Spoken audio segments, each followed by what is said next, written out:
안녕하세요. 오늘은 마태복음 19장입니다. 바리새인들이 예수님 시험하면서 이혼에 관련된 질문을 합니다. 예수님 명확하게 밝히셔요. 하나님이 짝지어 주신 자를 사람이 나눌 수 없다. 이것은 하나님이 내신 법이다. 그랬더니 모세율법에 이혼 증서를 주라고 하지 않았느냐 질문합니다. 그럼 인간의 완악함 때문이었다. 그러나 하나님의 뜻은 둘이 합하여 한 몸을 이루어 함께 살아가는 것이다 말씀했습니다.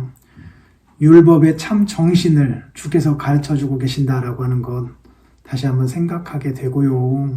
동성애는 하나님의 뜻이 아닙니다. 그리고 어린아이를 어떤 사람이 예수님에게 데려오니까 제자들이 꾸짖어요. 그 시대의 한계를 아직 벗어나지 못했던 거죠. 예수님은 그 어린아이들을 데려다가 이렇게 말씀하셔요. 이들이 오는 것을 금하지 말아라. 하나님 나라가 이런 자의 것이다. 하나님의 나라는 어린아이와 같은 자들의 것이래요. 어린아이들의 무지, 지혜 없음을 말하는 게 아닐 거 아니에요. 순수하게 주님을 믿고 의지하는 그 태도를 말하는 것 아니겠어요? 이전에도 주께서 이 말씀하셨잖아요. 오늘 우리의 삶에 한번 적용해 보자고요. 마지막으로 부자 청년 관련된 말씀이 나옵니다. 진지한 고민을 가지고 주께 나왔어요. 영생에 대한 질문이었어요. 어떻게 영생을 얻느냐?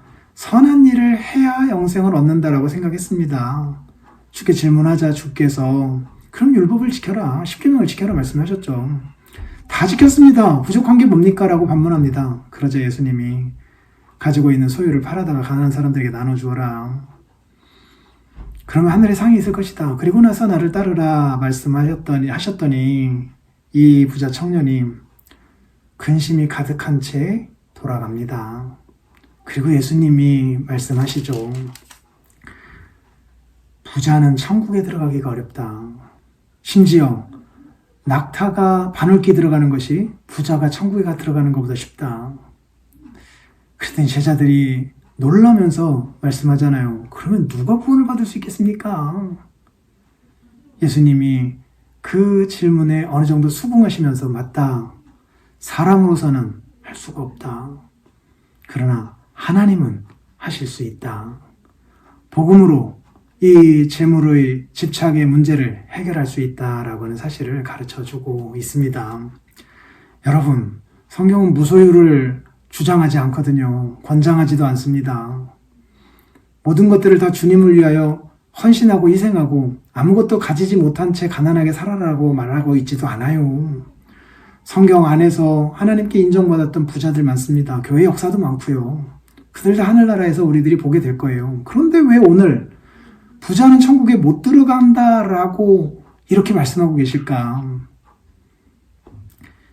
이것은 재물을 얼마나 많이 소유하였느냐, 적게 소유하느냐 그 문제는 아닌 것 같습니다. 그러면 오늘 본문의 핵심은 무엇일까요? 집착일 거예요. 집착이요. 하나님보다 재물을 더 사랑하는 그 집착. 하나님과 재물 사이에서 하나님을 택할 수가 없고 재물을 택할 수밖에 없는 어떤 집착 말이에요. 이거는 많이 가진 자나 적게 가진 자나 떨치기 어려운 거거든요. 많이 가졌기 때문에 지키려고 그리고 더 많이 가지기 위하여서 재물에 집착하게 되고 하나님을 멀리하게 되기 쉽잖아요. 그래서 가지지 못한 자들을 하대하기 쉽다고요. 가지지 못했으면요. 가지지 못한 것에 대한 원망, 서러움, 혹은 가진 자들을 향한 시기, 분노 같은 것들이 재물에 대한 집착의 한 표현들로 나타날 수 있는 거잖아요. 그래서 이 집착을 떨치기는 어려워요. 사람의 힘으로는 안 된대요. 그런데 하나님은 하실 수가 있대요. 복음은 할 수가 있대요. 그래서 복음이 우리 안에 들어올 때에 우리들이 그 어떤 것보다도 사랑하는 그 돈, 재물, 그것보다 주님을 더 사랑하게 되는 일들이 생겨난대잖아요.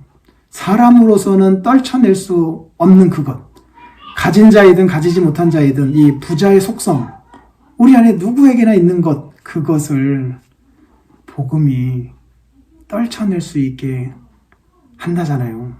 왜냐하면 하나님을 향한 사랑의 크기가 재물을 향한 사랑의 크기보다 더 크기 때문 아니겠어요? 그래서 사람으로는 할 수 없고 하나님만이 하실 수 있다라는 말씀을 우리에게 남겨주네요. 사람으로는 할 수 없고 하나님만이 하실 수 있다라고 하는 말씀 오늘 한번 묵상해 보시면 좋겠고, 그랬더니 제자들이 나 주님을 위해 다 버렸습니다. 이제 뭐 얻을 수 있을까요? 라고 질문합니다. 참 어리석은 질문이죠. 영생을 소유하는 복을 누렸는데 또 뭔가를 요구하고 있잖아요. 그런 제자들의 어리숙한 질문에도 주님이 친절하게 답하셔요. 너희도 12 보좌에 앉아 이스라엘 12지파를 심판하게 될 것이다. 내 이름을 위하여 집이나 형제나 자매나 부모나 자식이나 전토를 벌인 자마다 여러 배를 받고 영생을 상속받게 될 것이다. 이렇게 가르쳐 주시네요. 반드시 보상하신다네요. 그러나 먼저 된 자가 나중될 수 있다라는 것, 나중된 자가 먼저 될 수 있다라고 하는 것도 마지막에 말씀을 하셨어요.